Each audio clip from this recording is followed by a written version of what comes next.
Welcome back to the podcast. It's your host, John Scardina. I am so excited for this episode. March is a good time to review things because, one, we're getting into spring. My son just had his birthday, so happy birthday to my son. He's 4, so I'm sure he's listening to this podcast, definitely. Okay, so last summer, I met this incredible woman, Haley Evans. She's a corporal. She's a police officer out of Arkansas. She went to our dynamic populations course and was really impressed with everything that she was presenting throughout the 3 days. And so through the coordination of my awesome producer and or chief operations officer, Ashley, we got a hold of Haley and said, hey, let's bring her onto the podcast. And so I have asked Haley if we want to join Haley now. Haley, welcome to the show. Hello. Thank you for having me. Yes, it's been a while. It has. Excited to catch up and hear all the things. Just starting off, before we even get into the meat of everything, before even DyPop, because I'm going to ask you about DyPop, can you tell us a little bit more about your job and why emergency management is kind of like your go-to in terms of like your educational pursuit and in addition to being a law enforcement officer? Yeah, so I have been a police officer for 6 years, and I always knew I wanted to do something more than just be a beat cop. And we actually had a really terrible storm come in 2019. And I realized that we had a whole lot of chiefs, not a lot of Indians, and Mm. no one took that NIMS training that we all have to do at the beginning when we get hired. Yeah. So from there, I just kind of started doing research and thought that bringing in experienced emergency manager into my community probably wouldn't hurt. And it wasn't very long after I started my education that I got put to use a lot. They were So like, hey, great. Thanks for being now our designated person to do this. exactly. They're like, oh, you know how to do this like real. So it has definitely come in handy. And we still have a lot of chiefs, but it's organized chaos, as I like to call it. Yeah. Well, a disaster response is a disaster for a reason. You bring up a lot of chiefs. The Michigan State University active shooter, unfortunately, highlighted some of those deficiencies of lack of NIMS, lack of the coordination, how that works out, and there was a little bit of chaos because of that. And no discredit to the officers who wanted to end that experience incredibly quickly, but one of your former classmates took the course, and we talked about it. And he said, hey, there's a lot of lessons learned for how emergency management can help, all the chiefs in the room, right? And organize that disaster. So that's an interesting call out because lately I've been working a lot with different extensions of emergency management, the DoD, law enforcement, fire, police, EMS, all that stuff, and even dispatch a lot lately, funny enough. And what I found was, and I wanted you to kind of correct me here, I'm hoping you could correct me.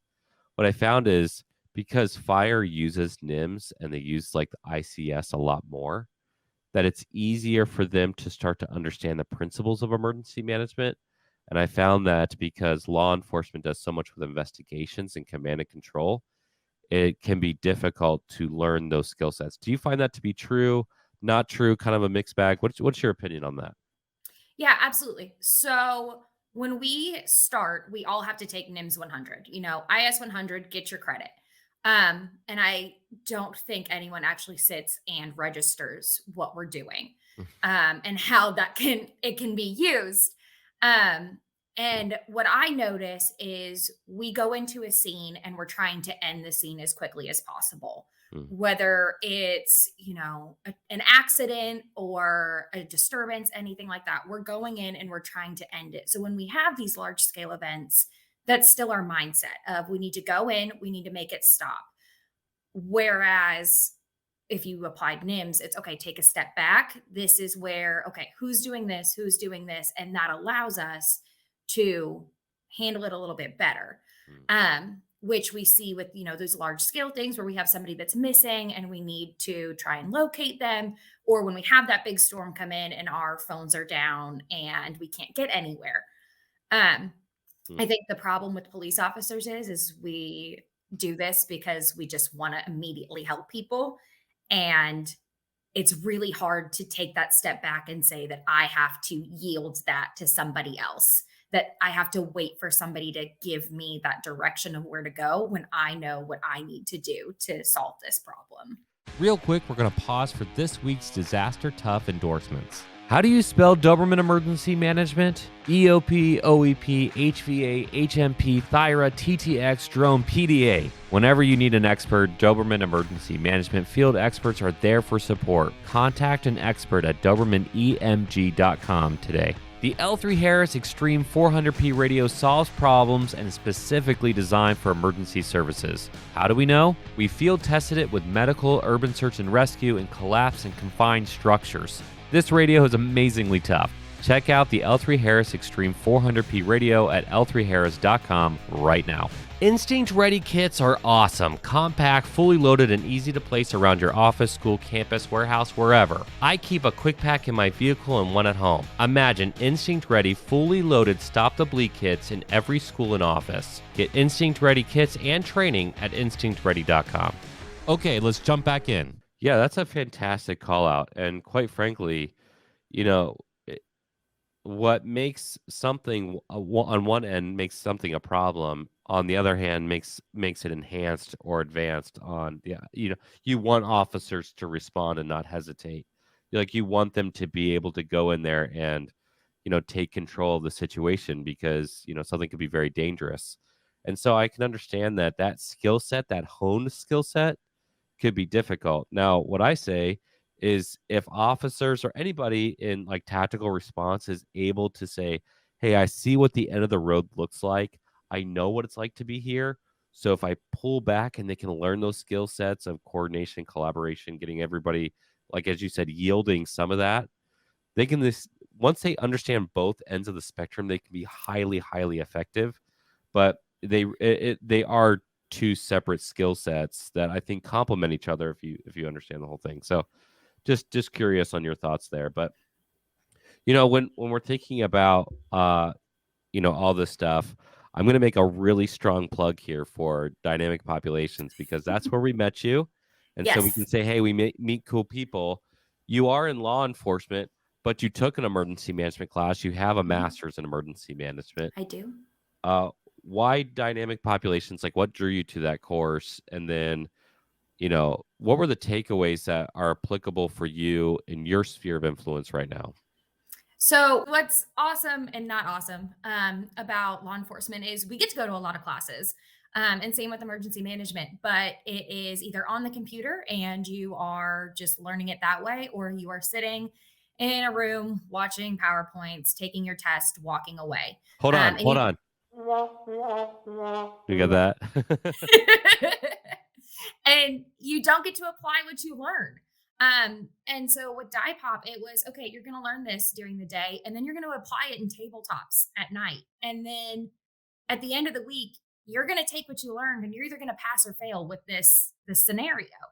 And the other thing is there's, I think there was 25 of us or something like that in the group. And that's what it's going to be like if you are in an incident like this, is it's going to be 25 people that you don't know.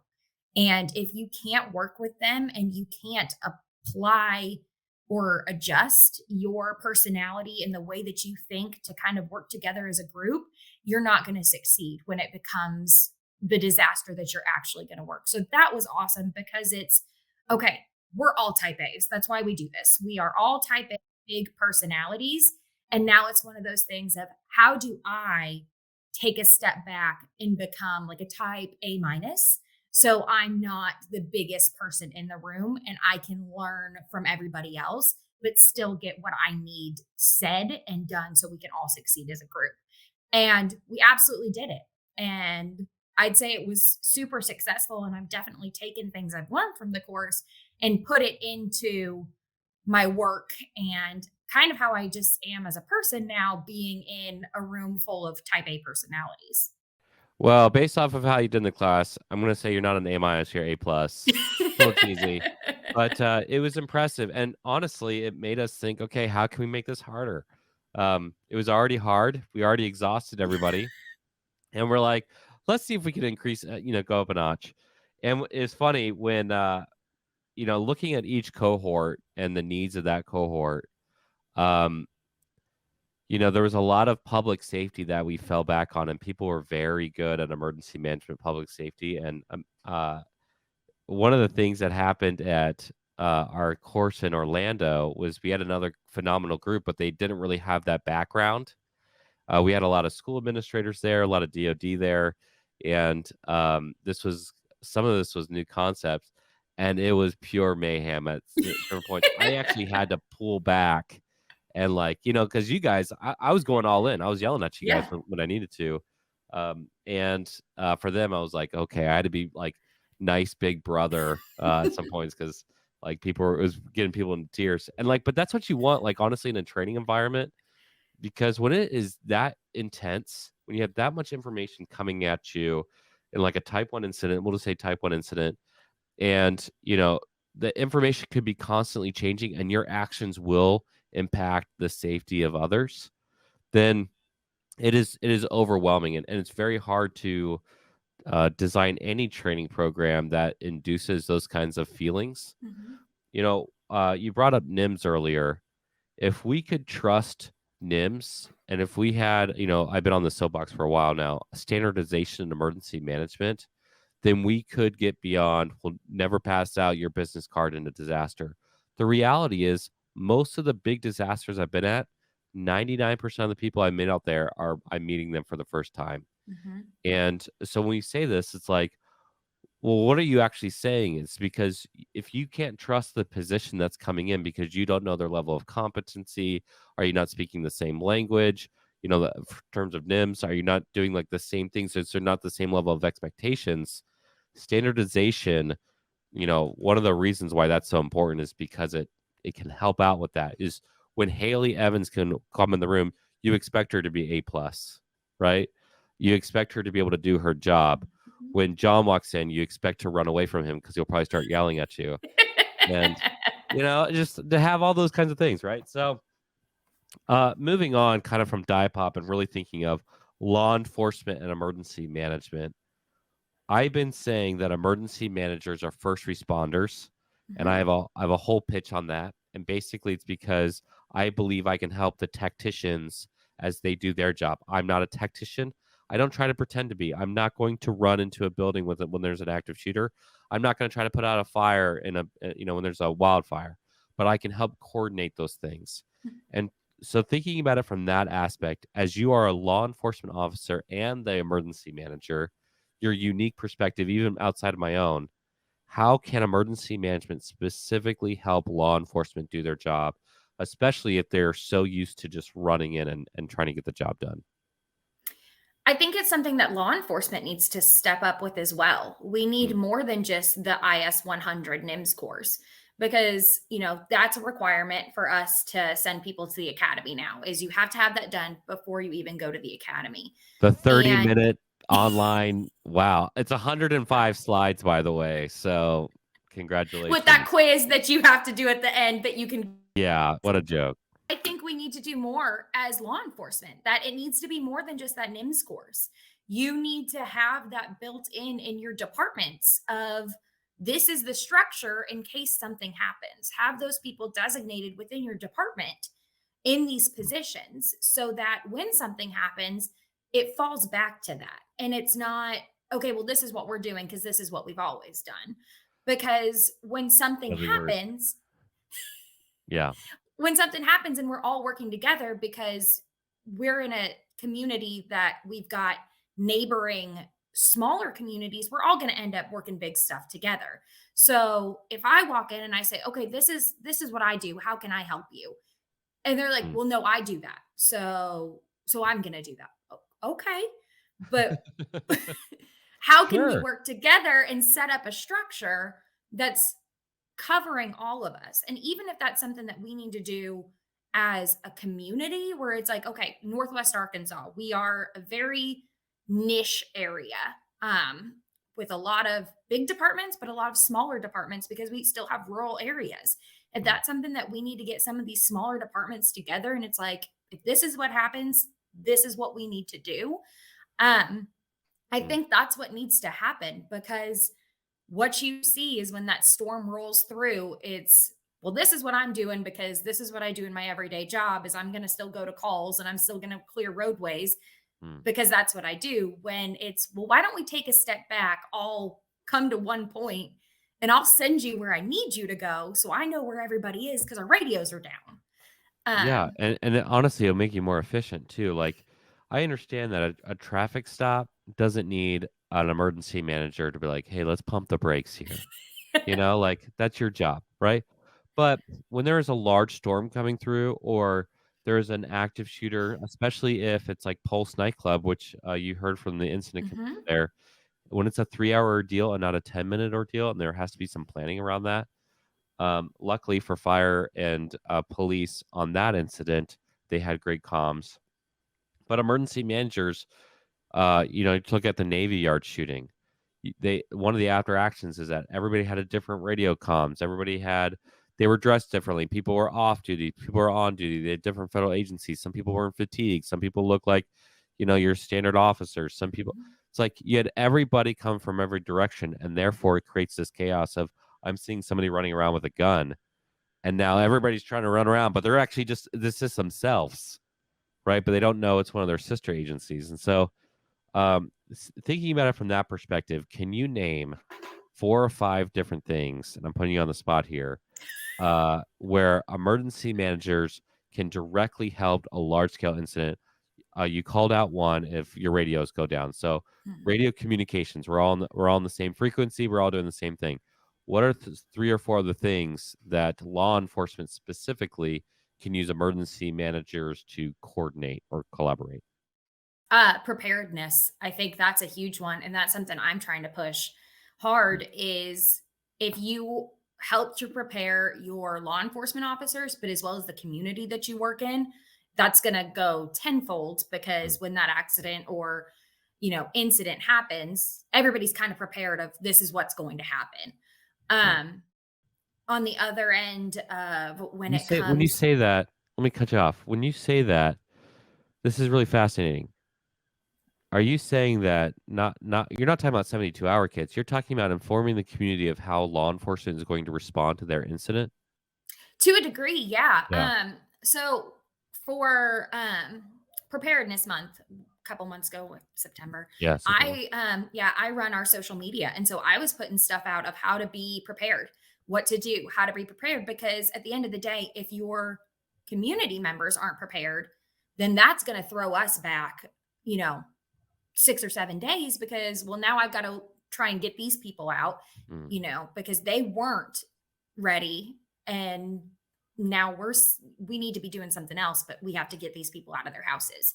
mm. So I just work on preparing my guys, the people I work with, of this is what you need to do in a situation, but also preparing my community for this is how you should react in a situation because this is what we're going to do. Yeah, I mean, that's I think a lot of the problem, and when we go do our active shooter training, for example, for Doberman, we're telling people of how law enforcement is going to talk to them. They're yelling at you, it's not because they're mad at you. It's about command and control. If there's an active shooter, when they step beyond you, it's not because they don't care about you. They're dealing with the active threat first.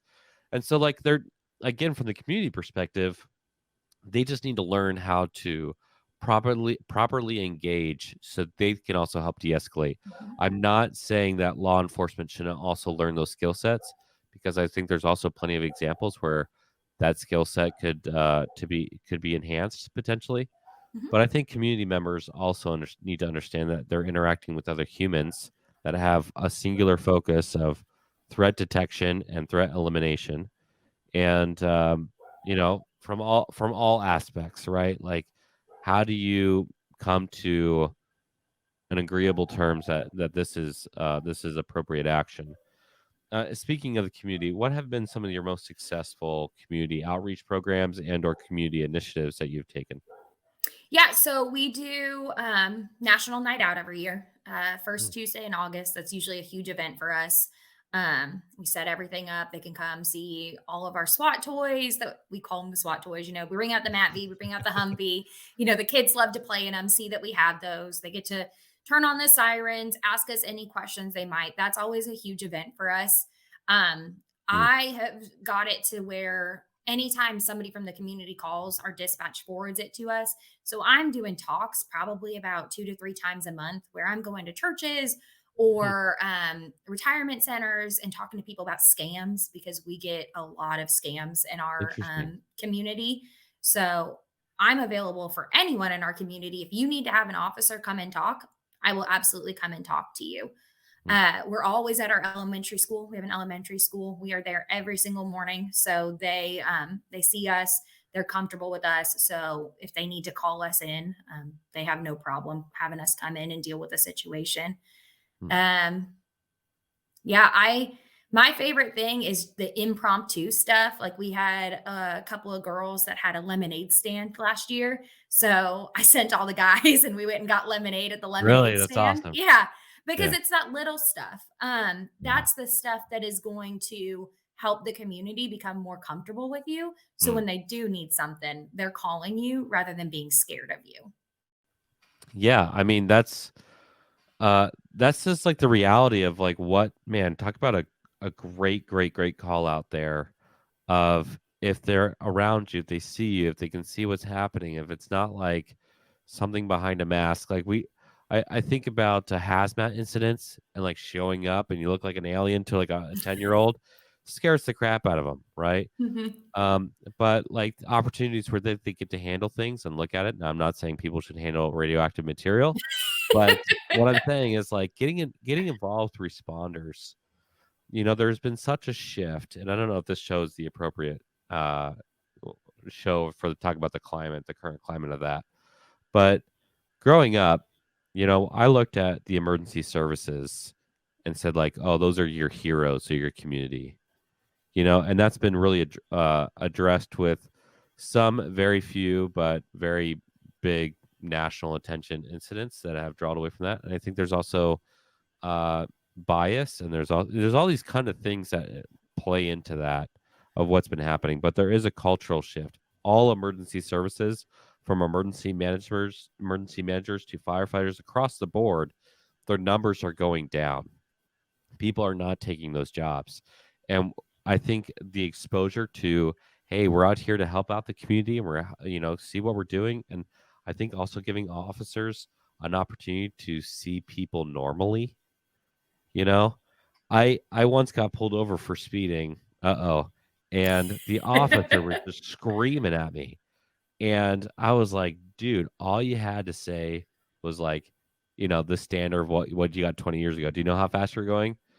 I'm gonna say no, so that I can get out of the ticket. But like, I was totally fine if the guy gave me a ticket and I go to court if I want to go to court. But I'd walked away from that incident thinking like he was on edge. I could tell he was on edge, And I've interacted with other officers who are not on edge, but I think somewhere down the line, his experiences taught him to be nervous, taught him to be, at the extreme. And I wondered how often do we all do that across all the fields because I'm looking at disasters all the time. When I talk to people who are not in disasters, for example, they're like, dude, this literally never happens. People in St. Louis who have tornadoes happen all the time here will say to me, well, I've never seen a tornado, you know? So one, I'm like, oh my gosh, but I've been to tornadoes, I've seen the damage, and so my awareness of that is I wonder if it's skewed, but I also wonder if it gets skewed for officers too. So that community outreach is just huge. I'm talking a while out there, but it's a call out to get in front of people outside of your normal scope of who you're dealing with. Oh yeah, I live for the stickers and, little fake badges and stuff because if you start young, then it's going to help that you had a positive reaction when you were a kid. And Yeah.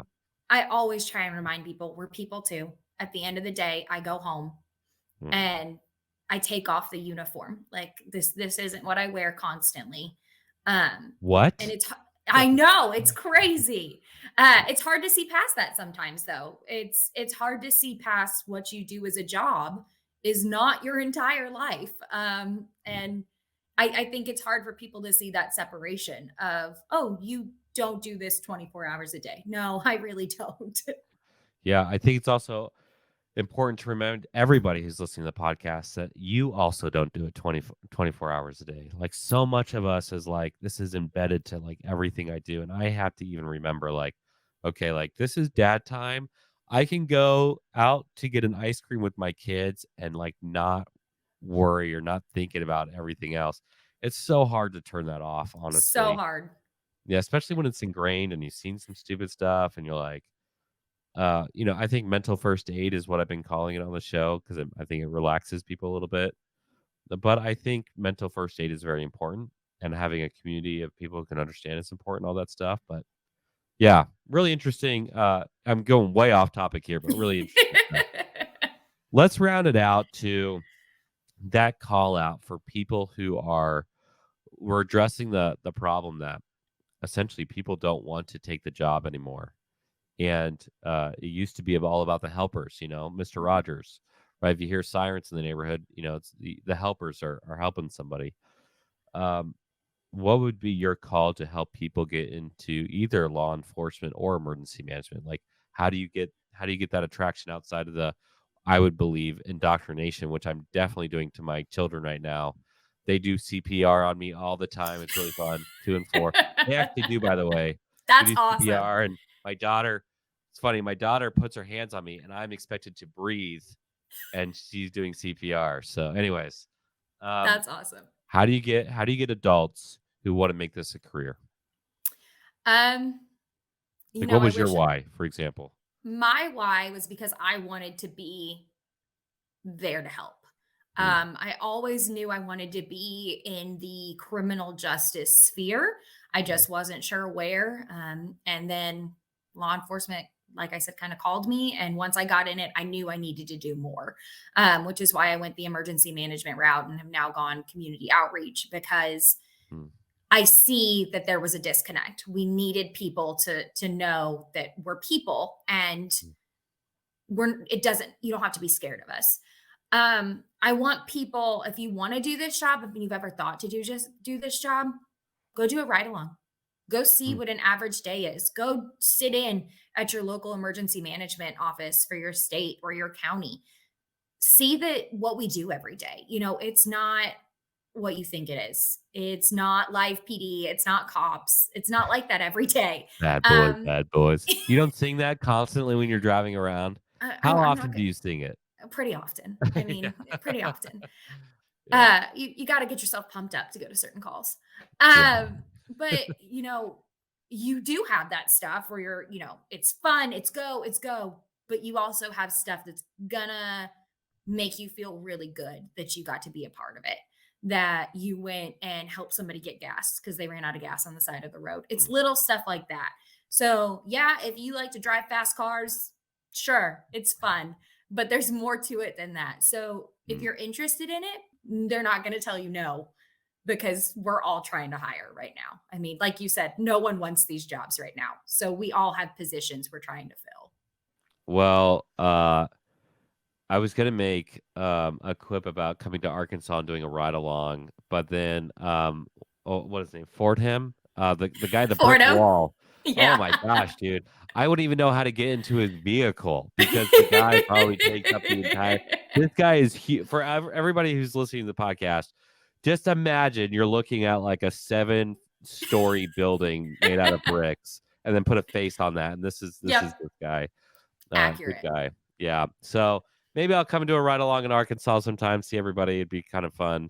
Absolutely. But absolutely demand playing Bad Boys on track constantly while it's Just going on down. loop.